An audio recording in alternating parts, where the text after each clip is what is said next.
Hello, welcome to another episode of All the Gear, Some Idea. Summer is unfortunately coming to an end, and then with that is the nice weather.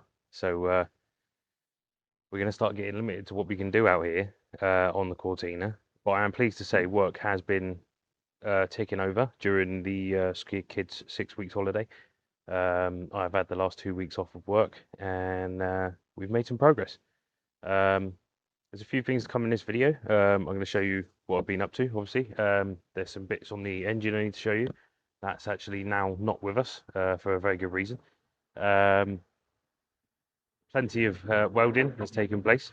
And yeah, there's some exciting things we need to share with you guys and ways that you can support the channel and hopefully start repping yourselves. But I'll explain more on that later on as we go. So straight away, I'm going to cut to some of the engine work that I've been carrying out, which was filmed a few days ago. So yeah, we'll flip over to that now.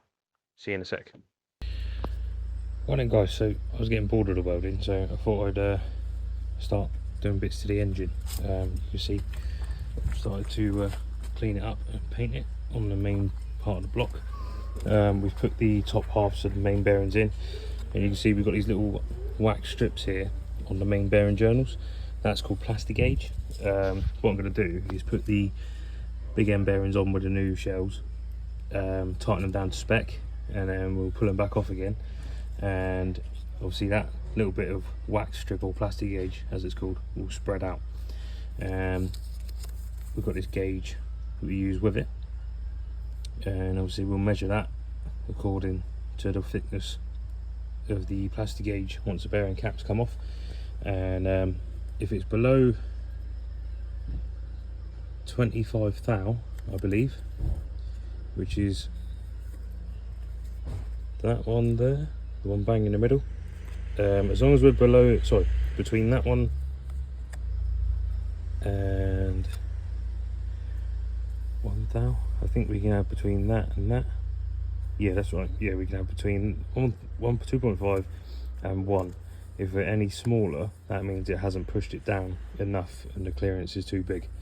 And we'll have to look at getting bigger shelves, potentially having the crank machined. So hopefully that's not going to be the case. So fingers crossed.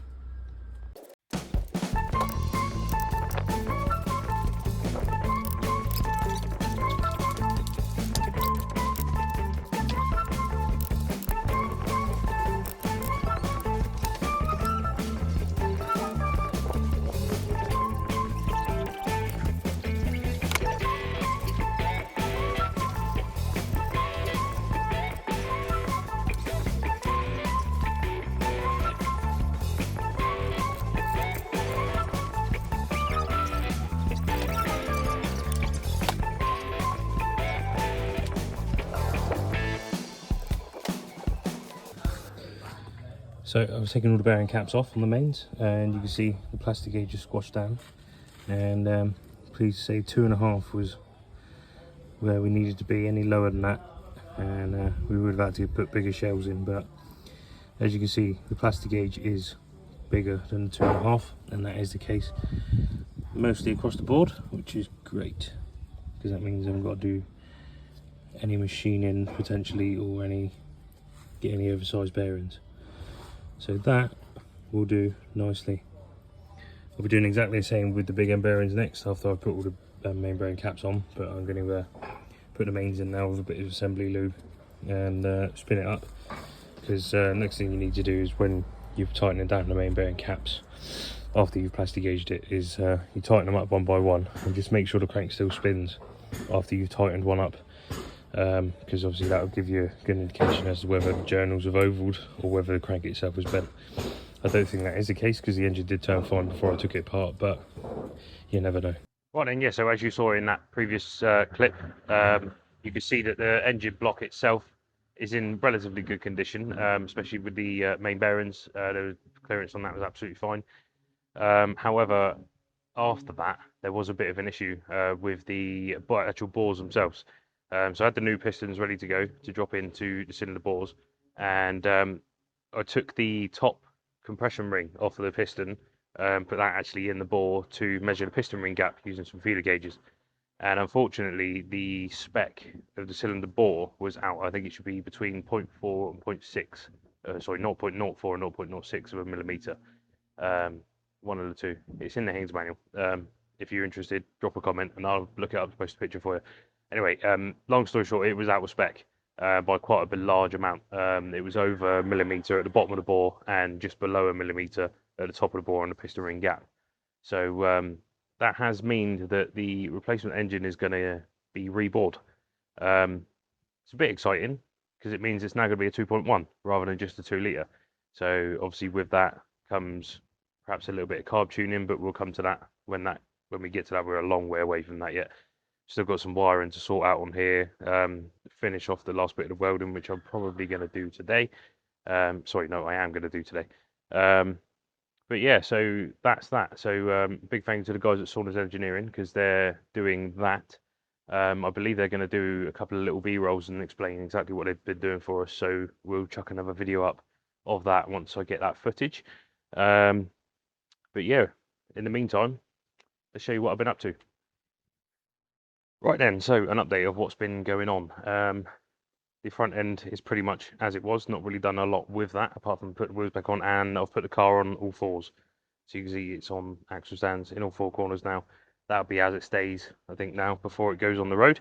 I can't remember where I was at on the last video, it's been such a long time, and I do apologise for that. But the inner and outer seal on the driver's side is now on. I've left a little bit of a gap at the front of the arch there, hopefully for any moisture to run out. I'm hoping that the MOT man is going to be all right with that. So we shall see. You can see that over the arch, it needs a bit more grinded down really, and there's been some sealant put on that rear section there. But the main thing at the moment, most recently, the rear end.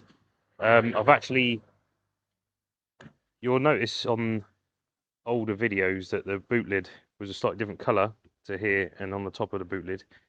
I've actually decided, as I've replaced the rear lower panels behind the arches, and I'll insert as to why right about now, because I did a little clip whilst I was doing that, so I'll chuck that in here.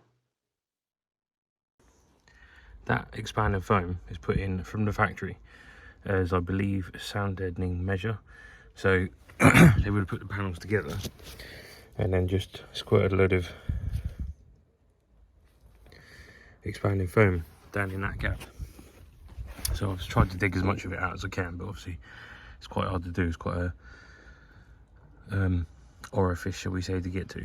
So yeah, I'm cutting this outer panel off, and you can see the inner panel is just all corroded away. So yeah, going to be replacing all that. Got replacement outer panels going as well. Hoping I can make it a bit tighter than the other side, but at least it's all solid now. Yeah, so as you saw, full of expanded foam. That's the reason why I've changed those panels. But obviously, as part of that, I did respray the lower section. I mean, it is a bit of a shoddy job. You know, I'm not a bodywork man at all. Doing it all myself because I can't afford to pay someone else to do it. Really, got other things on the priority to spend my money on. So I'm trying to spend as little as I can. That's the political correct way of saying that sort of thing, isn't it? Yeah, let's go with that. Yeah, spend as least as I can and trying to get as good as a job as I can by myself, teaching myself stuff and asking friends and bits and bobs. So I've actually flattened back both rear quarters and the boot lid and sprayed them with some cellulose rattle cans, basically. So I've rattle canned it, flattened it back where the blemishes were as best as I can, and polished it up. I don't think it looks too bad.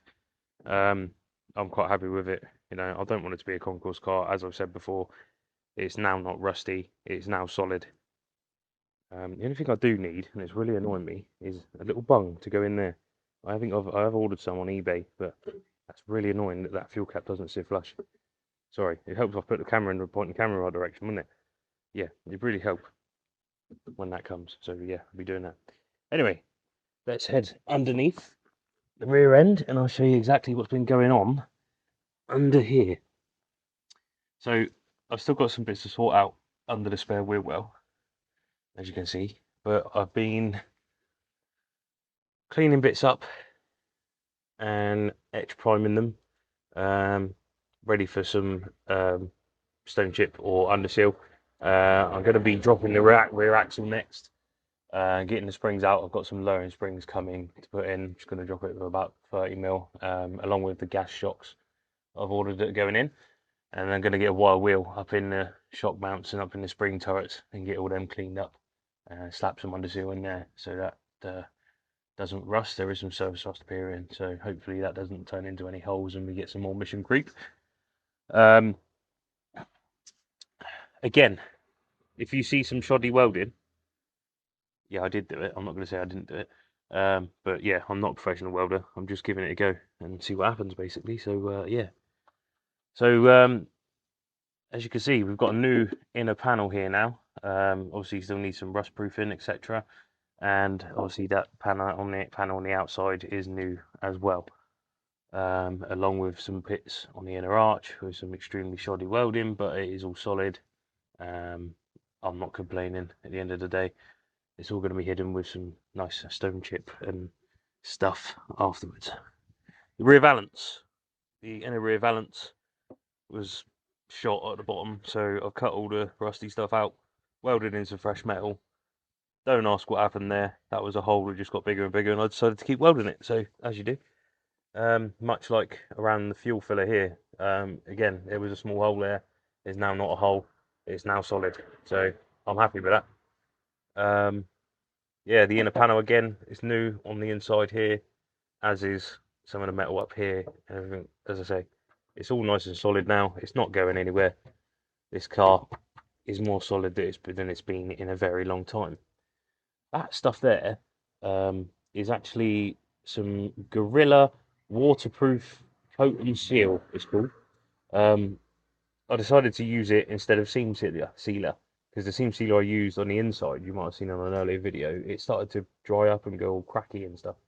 And this stuff doesn't seem to do that. It dries more like a rubber coating. So yeah, waterproof seal and coat from Gorilla. Same people who make like the Gorilla Glue. That's who make that. If you're interested. Yeah, so the whole underside of here is going to be all undersealed. I've cleaned up and rust treated the area in front of the tank. And the same over the axle. As I say, I'm going to be dropping the axle down, cleaning up all of that area there, and putting some underseal and everything on there. You can just see up the inner seal there, all nice and solid and sealed and stone chipped. I think I'm going to stone chip up to the chassis leg, and then everything inside the chassis legs, once I've got the prop out and the gearbox and engine and everything, I'm going to underseal it all up and over the tunnel, etc. Because I mean, underseal doesn't look the best and it doesn't dry too well. So yeah, I just want it to look nicer on the outer edges and not too bothered about the inner edges. So yes, that is that. So all of the outer rear valance as well, I'm going to be flattening that back, and I'll give that a coat of paint as well, so it matches roughly the boot lid and the rear wings. But I mean, I have to say actually, the colour match on the paint, I got it from a company called Vega Palm. They're based down in Poole. Massive shout out to them. They're great bunch of guys in there. They helped me out massively when it came to choosing the paint. Yeah, Venetian red we went with in the end, because we couldn't find the paint off of the code under the bonnet, which was R6. Couldn't find the paint colour for that at all. So I did actually seek some help from the Mark IV, Mark V Cortina Fanatics Facebook group, and they did suggest Venetian red as well. So yeah, we went with that, and luckily it's not turned out too bad. Again, in the sunlight, it doesn't look the best. I'm sure if I go over it with a mop a few times, maybe flatter back some more, it might look a little bit better. But for the minute, that's what we got. Those of you who watched some of the previous videos will remember I mentioned about the wiring in the footwell. So I've actually managed to get hold of a Mark IV Cortina wire and loom, body loom. So I'm hoping I'm going to be able to replace these plugs and track some of the wiring back up into the loom and replace that wiring, so that doesn't become an issue, or anything that is an issue there already, that will be rectified. I'm sure once the bodywork's done and once the welding's done, it's all undersealed, etc., etc. everything will start flowing and we'll get some more videos out. But yeah, this bodywork side of things and welding just takes a little bit longer than what you initially expect, especially when you start grinding back and find more rust, etc., etc. But yeah, I'm not sure if I showed you this in the previous video. Again, this is that waterproof Gorilla Rust, sorry, coat and seal said I was using. Just put it all on the side, coated it all, and it's got like a nice coat of rubber on the inside now. Almost feels like the factory sealant stuff, like this stuff here that goes all dry and cracky. Yeah, almost feels like that. Oh, there is one thing I haven't said to you actually. Let's move on. Let's get the bonnet up.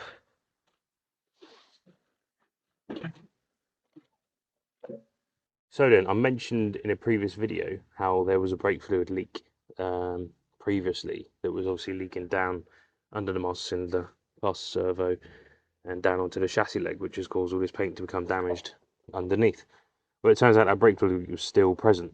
It looks like it was coming out of the master cylinder and coming down, because I was coming out working on the car and finding like a puddle underneath the car in this corner. And I looked in the brake reservoir, and when I picked up the car, it was quite full. And now it's completely, if I pull off the cap, she is completely bone dry in there, as you can see, looking lovely and gunky.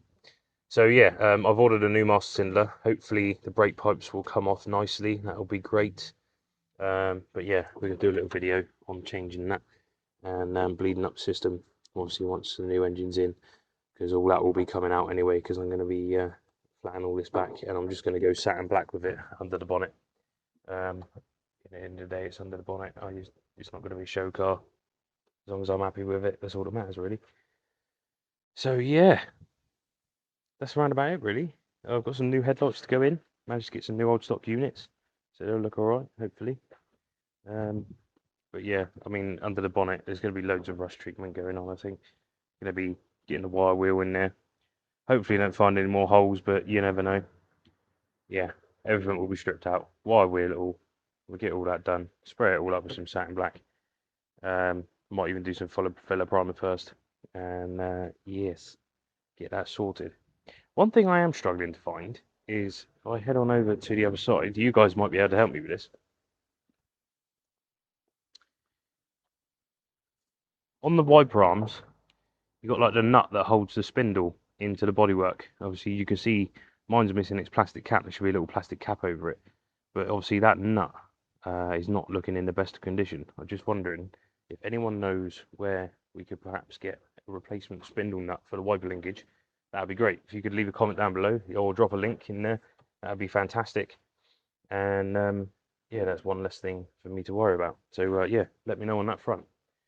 But yeah, one last thing from me, and I'll get back in front of the camera so I can chat to you all nicely.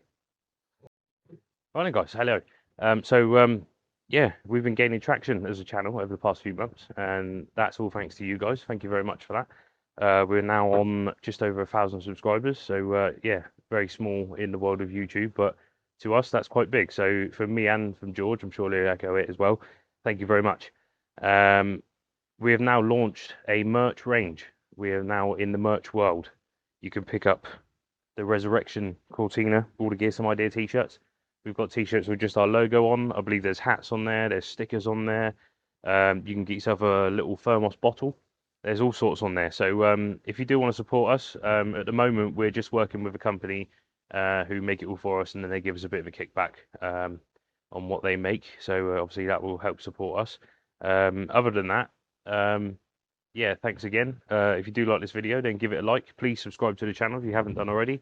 And that's around about it from me, really. Thanks very much for watching, and see you next time. Ta-da.